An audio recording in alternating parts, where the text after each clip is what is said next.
Oke, ini adalah jadwal kos dalam jangka masa pendek. Oke, di sini ada quantity atau output yang diwakilkan oleh huruf Q, total fixed cost TFC, total variable cost, total cost, average fixed cost dan average variable cost, average total cost dan marginal cost. Oke, biasanya dalam soalan dia akan bagi nilai quantity atau output, total fixed cost dan total variable cost. Oke, jadi kita akan diminta untuk mencari nilai-nilai seperti total cost, AFC, AVC, ATC dan MC. Oke, mengapa kita katakan ini adalah cost dalam jangka masa pendek? Sebab di sini wujudnya total fixed cost. Oke, ingat dalam short run sekurang-kurangnya satu input adalah input tetap. Oke, input tetap. Oke, bagaimana cara untuk mendapatkan total cost? Oke, campur total fixed cost campur dengan total variable cost. Oke, 20 campur kosong. Oke, 20. Oke, 20 campur 15, 35. 20 campur 25, 45.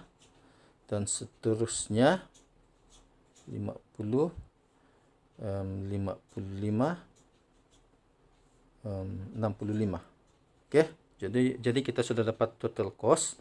Oke, seterusnya kita cari average fixed cost. Oke, so untuk average fixed cost nih kita ambil nilai total fixed cost bagi dengan quantity kosong, so error, so dash. Oke, kita ambil lagi nilai 20 bagi dengan 1 bagi dengan quantity, so 20. Oke, yang seterusnya kita ambil nilai 20 total fixed cost bagi dengan quantity yaitu 2 sama dengan 10. Oke, dan seterusnya 20 bagi 3 6,67, 20 bagi 4 5, 20 bagi 5 4. Oke, so kita sudah dapat nilai average fixed cost. Oke, untuk average variable cost sama juga, tapi kita ambil nilai total variable cost. Oke, kosong bagi dengan kosong, so seterusnya 15 bagi dengan 1 sama dengan 15. Seterusnya 25 bagi 2, 12,5. Oke, 30 bagi 3, 10. 35 bagi 4, 8,75. Dan seterusnya 45 bagi 5 sama dengan 9. Oke, so untuk average total cost kita ambil nilai average fixed cost campur dengan average variable cost. Oke, so 20 campur 15, 35. Oke, 10 campur 12,5, 22,5. Oke, 6,67 campur 10, 16,67.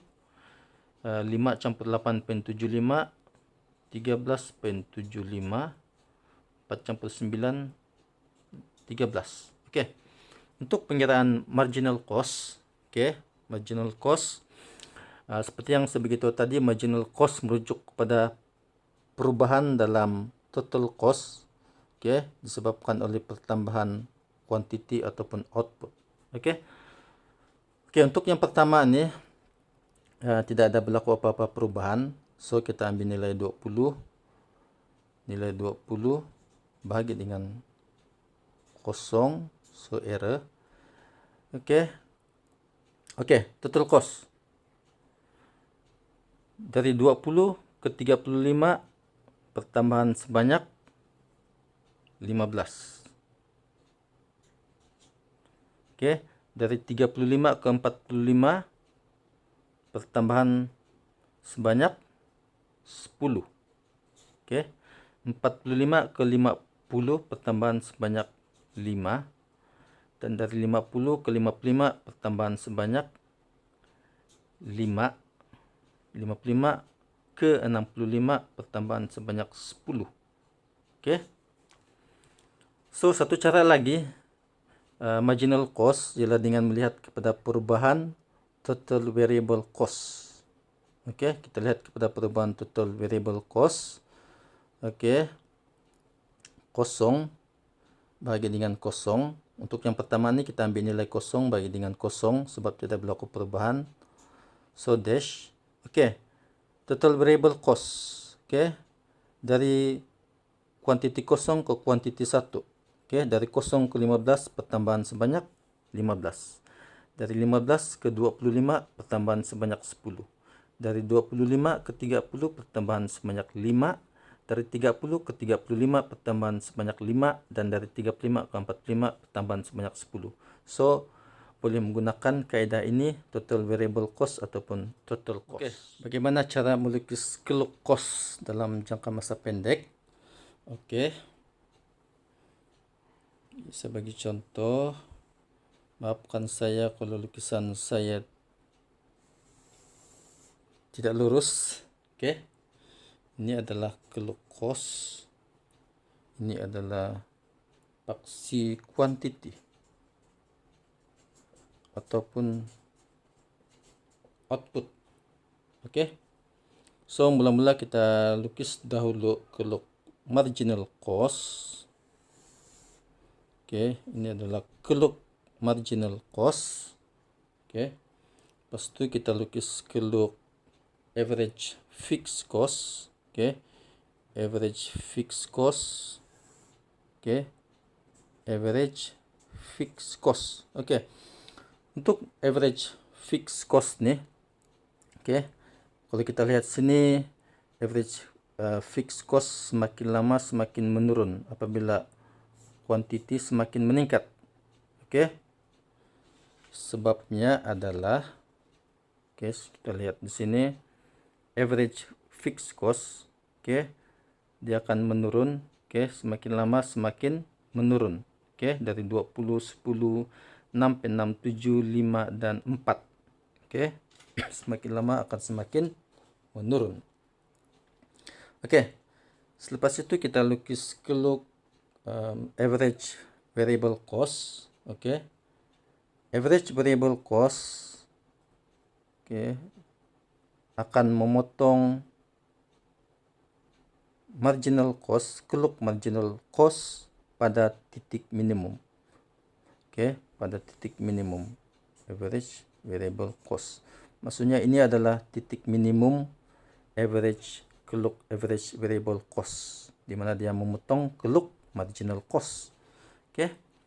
Kenapa kita lihat sini average variable cost ini semakin meningkat apabila output meningkat? Oke, ini disebabkan oleh, kalau kita lihat sini average variable cost, mula-mula dia menurun dari 15 ke 12/5 ke 10, tapi selepas itu dia akan meningkat. Oke.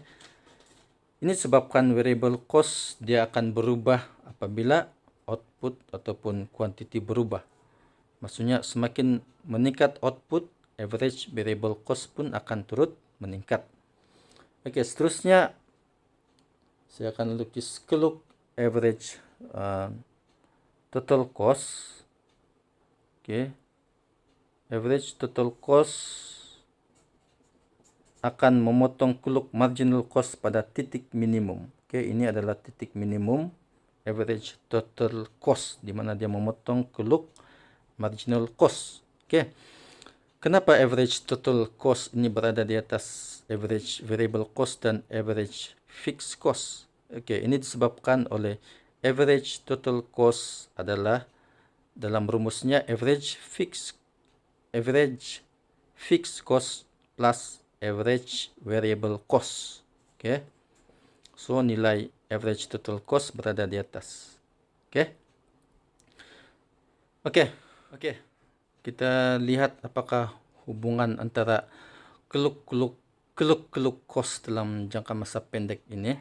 Oke, yang pertama, apabila ini adalah keluk marginal cost berada di bawah keluk average variable cost. Ini adalah keluk average variable cost. Apabila keluk marginal cost berada di bawah keluk average variable cost, maka apa yang berlaku adalah average variable cost akan menurun. Oke, kita lihat di sini. Ini adalah keluk average marginal cost yang berwarna biru. Ini adalah keluk average variable cost berada di atas. Maksudnya apabila marginal cost berada di bawah keluk average variable cost, maka nilai average variable cost akan menurun. Oke. Sebaliknya apabila marginal cost lebih berada di atas keluk average variable cost, maka nilai average variable cost akan meningkat. Oke. Keluk marginal cost sekarang ini berada di bawah keluk average variable cost. Oke. Sehinggalah dia memotong keluk average variable cost ini pada titik minimum average variable cost. Oke. Selepas dia memotong titik minimum, dia akan keluk marginal cost ini akan berada di atas daripada keluk average variable cost. Oke. So, bermaksud apabila marginal cost sama dengan average variable cost, maksudnya di sini adalah apabila keluk marginal cost bertemu dengan keluk average variable cost, maka ini menunjukkan bahwa average variable cost itu berada pada titik minimum. Oke? Berada pada titik minimum. Sama juga case-nya dengan average total cost. Oke? Apabila marginal cost berada di bawah average total cost, ini adalah average total cost. Oke? Apabila keluk marginal cost berada di bawah average total cost, apa yang berlaku adalah nilai average total cost akan menurun. Oke. Average total cost akan menurun. Oke. Begitu juga apabila keluk marginal cost ini berada di atas daripada average total cost, maka nilai average total cost akan meningkat. Oke.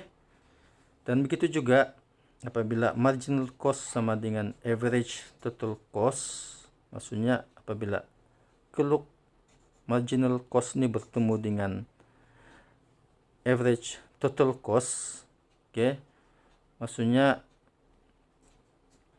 average total cost berada pada titik minimum. Maksudnya titik pertemuan antara marginal cost dan average total cost itu adalah titik minimum average total cost. Oke.